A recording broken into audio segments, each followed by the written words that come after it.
Welcome back. आज के इस इंटरेस्टिंग वीडियो में हम स्टैक डेटा स्ट्रक्चर इंप्लीमेंट करेंगे बाय यूजिंग पाइथन। फर्स्ट हम स्टैक डेटा स्ट्रक्चर क्रिएट करेंगे, देन क्रिएटेड डेटा स्ट्रक्चर के ऊपर हम insertion and deletion operations perform करेंगे। इंसर्शन यानी पुश एंड डिलीशन यानी पॉप। इन ऑपरेशंस के लिए हम कोड लिखेंगे एंड कोड होगा फंक्शंस के अंदर। देन हम सेपरेट फंक्शंस क्रिएट करेंगे to check whether stack is empty और फुल। देन हम टॉप मोस्ट एलिमेंट फेच करेंगे from the created stack and will also check how many number of elements present in the stack. तो चलिए इस interesting video को start करते हैं। एकदम इजी एक्सप्लेनेशन के साथ आपको सब चीज़ें समझा दूंगा। किसी भी प्रोग्रामिंग लैंग्वेज में स्टैक इंप्लीमेंट करने के लिए एरे का यूज़ होता है, लेकिन पाइथन में एरे एक बिल्ट इन टाइप नहीं है। एरे की जगह पर लिस्ट का यूज़ किया जाता है। इसीलिए पाइथन में स्टैक इंप्लीमेंट करने के लिए हम built in data type list का यूज़ करेंगे। पहले मैं आपको लिस्ट के बारे में वो कंसेप्ट समझा देता हूँ जो हम यूज़ करेंगे टू इम्प्लीमेंट स्टैक।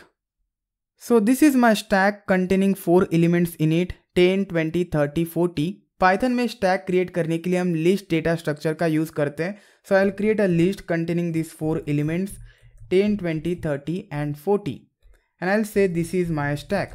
पाइथन में नॉर्मल लिस्ट का यूज़ किया जाता है स्टैक को क्रिएट करने के लिए। देन फ्यूचर में हम क्लास स्टैक क्रिएट करेंगे जिसमें डिफरेंट ऑपरेशंस होंगे एज मेथड्स। मैं बताऊंगा आपको सेकेंड पार्ट में। अभी ऑपरेशंस के ऊपर फोकस करते हैं। सो दिस इज माई स्टैक। मैं प्रिंट करता हूँ। स्टैक में जो टॉप एलिमेंट है वो है 40 here. So this is my top most element. Stack में इंसर्शन एंड डिलीशन ऑपरेशंस एक ही एंड से होते हैं and this is the end. So insertion इसी एंड से होगा एंड डिलीशन भी इसी एंड से होगा। सपोज मुझे टॉप मोस्ट एलिमेंट फेच करना है।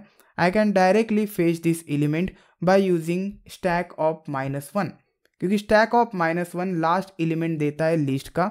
सो stack is nothing but my list, जिसे हम एज अ स्टैक कंसिडर कर रहे हैं। सो इफ आई से स्टैक ऑफ -1 तो इस लिस्ट का लास्ट एलिमेंट मुझे फेच करके मिलेगा। So this right and of this list is nothing but my top. So this right end is our top. हम insert करेंगे atom को from the end and delete भी इसी end से करेंगे। So remember this right end of this list is nothing but our top. अगर आपको last element fetch करना है you can use negative index -1. It will fetch the last element of this stack which is nothing but our top element. आप length का भी use कर सकते हैं यहाँ पे to fetch the last element. Suppose मैं लिखता हूँ stack of this square brackets length of stack. What is the length of stack? 4। Stack में 4 एलिमेंट्स है and what is the index of this 40 elements? 0, 1, 2, 3। हम पॉजिटिव इंडेक्स का use कर रहे हैं अब। So length of stack is 4। If I से -1 आई will gate 40। सो आप ये भी यूज़ कर सकते हैं to fetch the last element. Suppose आपको ये चेक करना है कि स्टैक में कितने एलिमेंट्स है, आप डायरेक्टली लेन फंक्शन का यूज़ कर सकते हैं। So if I say length of stack I will get 4। There are 4 elements present in the stack. अब मुझे पुश ऑपरेशन परफॉर्म करना है। पुश ऑपरेशन एक ही एंड से होगा, दिस एंड। सो इस लिस्ट के लिए right most and, this and. अगर आपको इंसर्ट करना है element at the end of the list तो आप अपेंड मेथड का यूज़ कर सकते हैं। सपोज मैं यहाँ पे लिखता हूँ स्टैक डॉट अपेंड एंड नया एलिमेंट इंसर्ट करता हूँ 50। तो 50 अपेंड हो जाएगा, इंसर्ट हो जाएगा at the end of this stack which is nothing but our top. So एक एलिमेंट इंसर्ट हो जाएगा which is 50 here. So let's insert the element at the end of the stack. Now let's check the stack and you can see 50 elements get added at the end of stack. So top पे एक element add हो गया। सो push operation perform करने के लिए हम append method का use करेंगे। अगर हमें एलिमेंट को डिलीट करना है तो हम पॉप मेथड का यूज़ कर सकते हैं which is a built in method of list data structure. So we can say stack dot pop and pop जो एलिमेंट डिलीट हुआ है उस एलिमेंट को रिटर्न भी करता है। आप स्टोर कर सकते हैं in certain variable. So deleted underscore element I will say enter. Operation perform हुआ। If you check deleted underscore element you will get 50। So 50 delete हुआ है। आप देन प्रिंट भी कर सकते हैं कि 50 got deleted from the stack. Okay, so अगर आप स्टैक चेक करेंगे नाउ 50 डिलीट हो चुका है। तो लास्ट एलिमेंट डिलीट करता है पॉप ऑलवेज। तो पॉप इस मेथड का हम यूज़ करेंगे to perform pop operation. So push operation हुआ, पॉप ऑपरेशन हुआ, then how to check the length of stack, कितने एलिमेंट्स है स्टैक डेटा स्ट्रक्चर में, वो भी हमें समझ में आ गया। And how to get the top most element और recently added element in the stack, वो भी हमें समझ में आ गया। This is my stack. मैं डिफरेंट फंक्शंस क्रिएट करूंगा फॉर ऑल दिस ऑपरेशंस।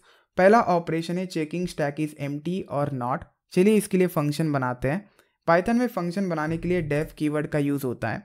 अब मुझे फंक्शन नेम लिखना पड़ेगा। So I will write is empty. Function name ऐसा लिखो जो स्पेसिफाई करे कि ऑपरेशन क्या है। सो यहाँ पे देखिए इज एम्प्टी स्पेसिफाई कर रहा है कि ऑपरेशन क्या होने वाला है। जिस स्टैक के ऊपर हमें अब ऑपरेशन परफॉर्म करना है वो स्टैक हमें यूज़र से इनपुट लेना पड़ेगा जो एज अ आर्गुमेंट आएगा। सो दिस इज़ अ फंक्शन। इस फंक्शन को अगर मुझे कॉल करना है तो मैं ये सिंटैक्स यूज़ करूँगा। So is empty. So this is calling of function, this is function creation. Pass की जगह पर कोड होगा। जो स्टैक हमें चेक करना है कि एम्प्टी है या नहीं, वो स्टैक हम पास करेंगे as an argument from here. So this is called as argument. अगर आर्गुमेंट आता है तो हमें पैरामीटर बनाना पड़ेगा। सो मैं पैरामीटर यहाँ पे क्रिएट करूँगा। पैरामीटर के लिए हम कोई भी वेरिएबल नेम यूज़ कर सकते हैं। So I will write my underscore stack. अगर इस स्टैक को इस फंक्शन के अंदर यूज़ करना है तो मुझे इस वेरिएबल नेम को यूज़ करना पड़ेगा। So my underscore stack is my stack now. इस स्टैक का मुझे लेंथ चेक करना पड़ेगा। अगर लेंथ 0 होता है it means stack is empty. So I will say if length of, len function का मैं यूज करूंगा, length of my underscore stack, it should be underscore, if it is equal to 0 then return true. Return true, जब true return होता है it means stack empty है। अगर ये condition false हो जाती है, स्टैक का लेंथ 0 नहीं है, it means it contains some elements, will return false in this case. So this is the function for checking whether a stack is empty or not. इस कॉल को मैं remove कर देता हूँ अभी के लिए, will call it in future. Next function हमें लिखना है for getting stacks top element. Consider this is my stack and initially it is empty consider. अब स्टैक में कोई एलिमेंट ही नहीं है तो टॉप एलिमेंट कहाँ से मिलेगा, which is the top element now. So पहले हमें चेक करना पड़ेगा कि स्टैक एम्प्टी है या नहीं। अगर स्टैक एम्प्टी होता है तो इस केस में हम रिटर्न कर देंगे none with a message that stack is empty. अगर इसमें एलिमेंट होता है, सपोज इसमें एक एलिमेंट है 10 कंसिडर, तो इस एलिमेंट को हम फेच करेंगे।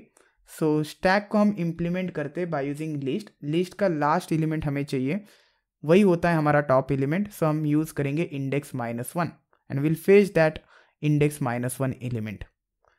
सो चलिए फंक्शन बनाते हैं। फंक्शन का नाम मैं रख देता हूँ गेट अंडरस्कोर टॉप। स्टैक में पास करूँगा as a parameter, so my underscore stack. पहले मुझे चेक करना पड़ेगा कि स्टैक एम्प्टी है या नहीं, एंड ये चेक करने के लिए इस फंक्शन को मैं कॉल दूंगा। So I will say is empty, check करो। सो इफ इज एम्प्टी, कौन सा स्टैक, माई अंडरस्कोर स्टैक।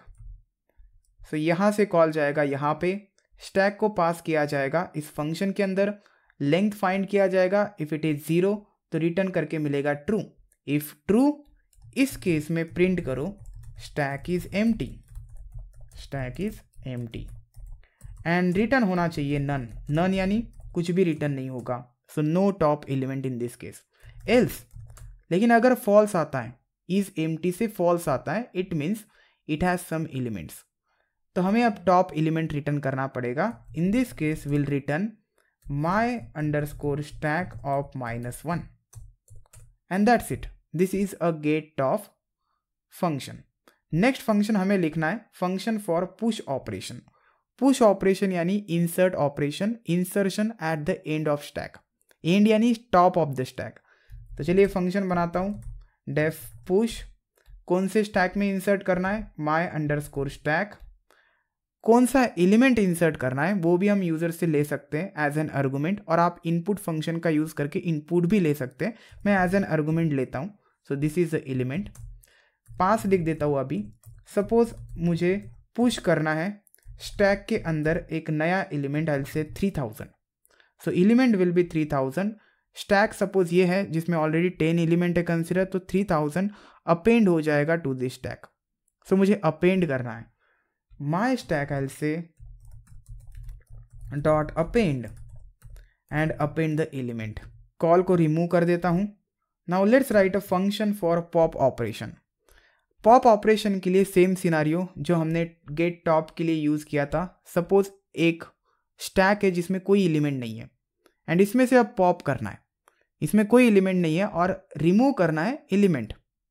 इस केस के लिए आपको एरर मिलेगा, अंडरफ्लो एरर, एंड आपका जो प्रोग्राम फ्लो है वो रुक जाएगा। तो हमें ये पहले चेक करना पड़ेगा कि स्टैक में एलिमेंट है या नहीं। अगर एलिमेंट है तो ही हम डिलीट करेंगे, एंड डिलीट लास्ट वाला एलिमेंट करेंगे which is present at the top. So function बनाता हूँ मैं, डेफ स्टैक अंडरस्कोर पॉप, माई अंडरस्कोर स्टैक पैरामीटर जो कि एक्चुअल स्टैक होगा। पहले मैं कॉल करूँगा इज़ एम्प्टी को। इफ़ एम्प्टी होता है स्टैक तो इस केस में हम प्रिंट करेंगे स्टैक इज़ एम्प्टी।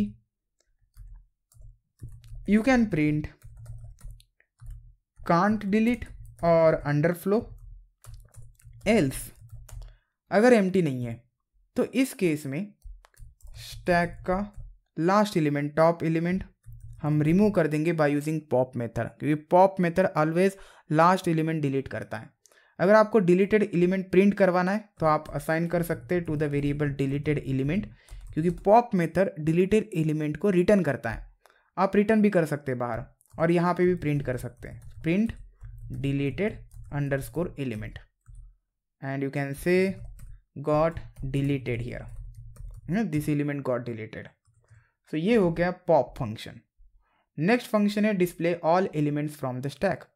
स्टैक के ऊपर इटरेट करना पड़ेगा। सेल से डिस्प्ले फंक्शन, कौन से स्टैक के एलिमेंट्स प्रिंट करवाने हैं वो स्टैक में पास करूंगा as an argument, and for loop लगाऊंगा। For element in my underscore stack, so my underscore stack print element. और आप इंडेक्स का भी यूज कर सकते हैं। You can get the length of this stack, I will say X. Let's consider length of my stack.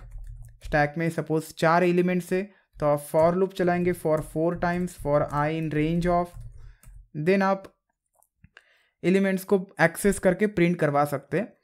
जो हमने वे use किया था for element in my stack, suppose stack में 4 एलिमेंट्स हैं 10, 20, 30 एंड 40, तो इस डायरेक्शन में प्रिंट होंगे। तो पहला 10 प्रिंट होगा। मैं चाहता हूँ कि पहला टॉप एलिमेंट प्रिंट हो, सो मुझे पीछे से इटरेट करना पड़ेगा, विजिट करना पड़ेगा। सो चलिए मैं यहाँ पे फॉर आई इन रेंज का ही यूज़ कर देता हूँ। x-1 लास्ट एलिमेंट हम फेच करेंगे। सो सपोज 4 एलिमेंट्स हैं तो लास्ट एलिमेंट का इंडेक्स होगा 3। So 4 - 1 3, then it will go up to 0 and every time मैं डिक्रीज करूँगा 1। लेकिन 0 एक्सक्लूड हो जाएगा, पहला एलिमेंट हमें कभी भी नहीं मिलेगा। सो यहाँ पे मुझे -1 यूज़ करना पड़ेगा। आई होप आपको पता होगा कि रेंज कैसे वर्क करता है। And every time my stack से हम nth एलिमेंट फेच करेंगे एंड प्रिंट करेंगे। सो ये हो गया display function. Now last function for checking length of stack. So def I will say length, pass the stack into it and just return length of stack and that's it. So इतने सारे function से अभी हमारे पास पहला function is empty, दूसरा function get top for getting top element, push operation, then pop operation, insertion and deletion respectively, display all elements, length of all elements, so it should be my underscore stack and length of my underscore stack. ये था part 1 जिसमें हमने functions create किए for all this operations. Next part में हम इस programme को पूरा करेंगे, इन फंक्शंस को कॉल देंगे एंड मैं आपको ये समझाऊंगा कि कैसे हम क्लास स्टैक क्रिएट कर सकते हैं एंड इन फंक्शंस को मेथड्स बना सकते हैं उस क्लास का, देन ऑब्जेक्ट क्रिएट करेंगे हम, ऑब्जेक्ट कहलाएगा स्टैक ऑब्जेक्ट जो रिप्रेजेंट करेगा एक स्टैक डेटा स्ट्रक्चर। देन हम मेथड्स को कॉल देंगे। सो नेक्स्ट वीडियो में मैं आपको ये सब कुछ बताऊंगा। So thanks for watching this video.